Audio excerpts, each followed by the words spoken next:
Sarah Thompson, the Chief Executive here at St Clare Hospice. Could we sort of cut to the chase and tell us how much does it cost, fundraising-wise, to keep St Clare Hospice going? Well, we're now at the position where it costs us around £16,000 a day to run our services. That's how much we've got to fundraise ourselves from our very generous community here in West Essex and around Harlow. And that's every day is a pursuit of trying to raise funds. Yes, absolutely. Because, we've got a really expert and specialist team here. Doctors, nurses, healthcare assistants, social workers, chaplain, physio OTs. These are all people I need to employ here at the hospice in order to deliver really outstanding patient care for people who need it. And I guess it's a bit of myth busting. Do you get government help? Yes, we do. About 25% of our funding comes from the government through the NHS. That's an amount that unfortunately is getting smaller and smaller as time goes on, because you'll probably have heard in the national news the stories about hospice funding, national insurance costs, all of those sorts of things, inflation. It's really important that we can pay our really dedicated staff a fair wage here, so our costs have gone up quite a lot. I use the myth busting because Essex Air Ambulance are just across in North Weald and people think they're a charity, yes, etc. So, and your job is every day different. For example, today, do you have a full diary? What's your demands and challenges for today? Yes, every day is different, and that's what I love so much about my job here at St Clare Hospice. So, for example, yesterday I was preparing board papers and meeting with trustees who are a group of volunteers who are recruited for their expertise and experience, and they help us run the hospice. So I'm giving them information to make sure they're fulfilling their legal duty to run our organisation. I've met with various staff, and we're thinking about budgets at the moment. We're thinking about things like national stories around assisted dying and the possible impact on the hospice. We're talking all the time to our NHS colleagues in the healthcare system to think about ways in which we can deliver really great patient care. Because when you mention assisted dying, do you feel there's a fine line between you as a chief of the hospice entering the world of politics? Do you have to be careful? Yes, of course. I think there is always... We need to take care, and charities need to be careful around sort of campaigning and all of those sorts of things around political stories. But it is also important that charities are there really advocating on behalf of the most vulnerable people in society, and that's exactly what gets me out of bed every morning, is thinking about ways in which the hospice can serve people better every day. You have a huge, over 365 days, a lot of events, for example, today, did I see something like Compassionate Neighbours, or you're a bit of what was going on today? A Pamper Day is going on today, where we're inviting people who are compassionate neighbours into the hospice, and we're giving them all sorts of lovely experiences to sort of cheer them up and bring them into the hospice, so they can have their a head massage, they can have a really nice lunch with us and some afternoon tea, that kind of thing. It's really important that we keep people who are often socially isolated and become lonely as a result of illness and ill health. And that's often when it can become very difficult for them to get out and about, keep the connections they've got with their community. So we try and help with those sorts of things through schemes like Compassionate Neighbours, in order to help connect people to each other as volunteers, to each other and to the hospice as well, so that they know we're a safe, warm, welcoming space for people to come to as and when they need us. Because there must be people who have no family. Yes. And how do you reach out to them? By all sorts of ways. Your Harlow is a fantastic way of us getting our message out to people in the community who might be online and looking for stories and local connections. We've got a fantastic team who are going out into the community and talking to different community groups, particularly focused on those community groups who are less well served traditionally by healthcare services and hospices. We think it's really important we make an effort to go out to local people.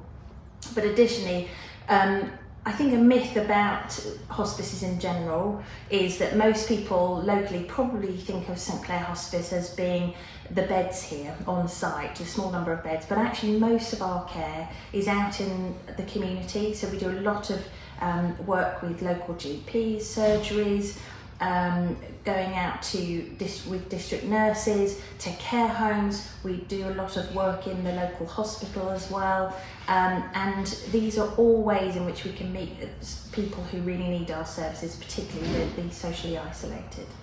Do you have a wish list?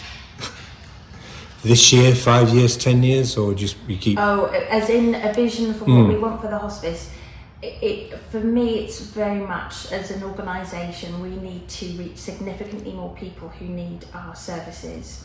We know as a country that by 2040, about 130,000 more people each year are going to die, and about 90% of them through natural causes, so expected deaths.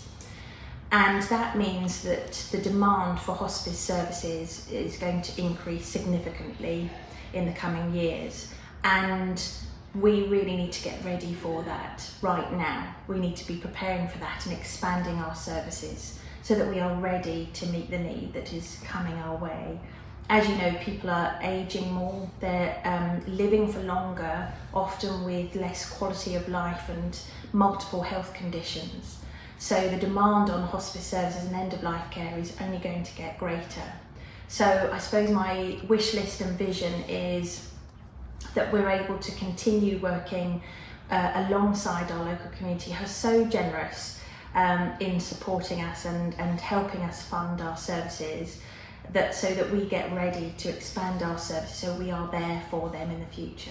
You're very good at feeding back in that we hosted the question time for the Harlow general election, the constituency, and I had your bucket there, Yes, and we diplomatically said there's a bucket here, but then when we gave the bucket back, and then you sent your Harlow a letter to saying this has paid for a full tank of petrol for a nurse, and I could have this image of a nurse driving around Harlow and West Essex, and so I could really see what the benefits were of people putting £1 in the bucket. Yes, absolutely. And one thing I can always promise our supporters is we will use every gift that we receive really carefully and wisely and where it's needed most. So yes, absolutely, we will fund our Hospice at Home team, who I saw off this morning out of my window as I was writing my board reports. They were going off to go and do their home visits and go and care for people, patients and their families at home. I know we've got doctors at the moment who are in Harlow Hospital who are providing care and supporting the palliative care team in the hospital and going and doing ward rounds and seeing patients in the hospital who might be coming towards the end of life. We've got our Pamper Day today. Every gift is helping all of those types of things. Bereavement and counselling sessions that we offer for people who've just lost somebody, including children who perhaps lost a parent or a grandparent. We do all of that here. Our Grief Line service, which is a telephone helpline for people if they've lost someone and experiencing loss and grief, they can phone us and have a really lovely, friendly ear to listen to them. That's one of the many stories you've sent to us about Grief Line, because it's really important, isn't it, that people may have underestimated how grief hits you. Yes, it really does. And that's one of the things we're quite concerned with.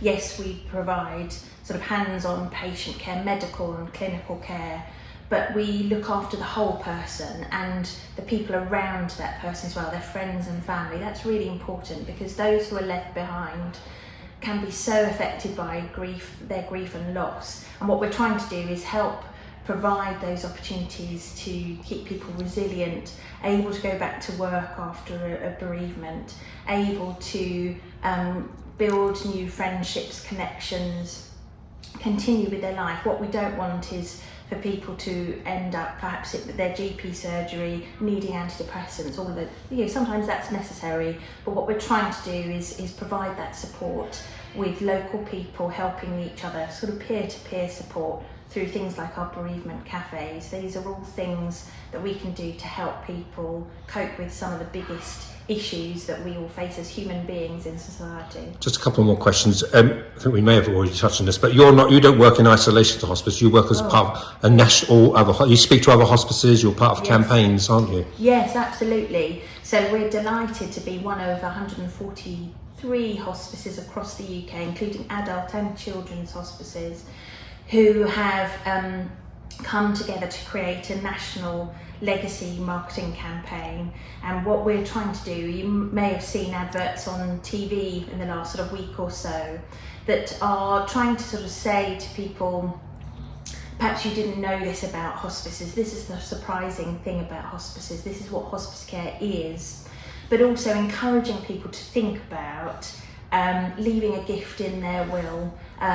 Primarily, of course, for the friends and family. Make sure that your friends and family and loved ones are cared for first in your will, but also if you'd like to, leave some money to your favourite charity, of which we're of course hoping might be hospices, and to St Clare Hospice in particular. And finally, it's an awkward question, what do you get out of your job? Oh, so much. This is my dream job. I feel very fortunate every single day to have this job. I grew up locally, I went to school locally, and it feels like I've sort of kind of come home to come and work here. I've always worked in the charity sector, but what I've found over the years is what really gets me up in the morning is trying to serve the most vulnerable people in society. That's what keeps me getting out of bed in the morning to come and do the job that I do. I'm very fortunate to work with fantastic people here at St Clare Hospice, both paid staff and our 500, 600 volunteers that are here in the hospice, helping in every aspect of everything we do. I feel very fortunate to be working with such fantastic, dedicated people, and every day I know we're making a difference.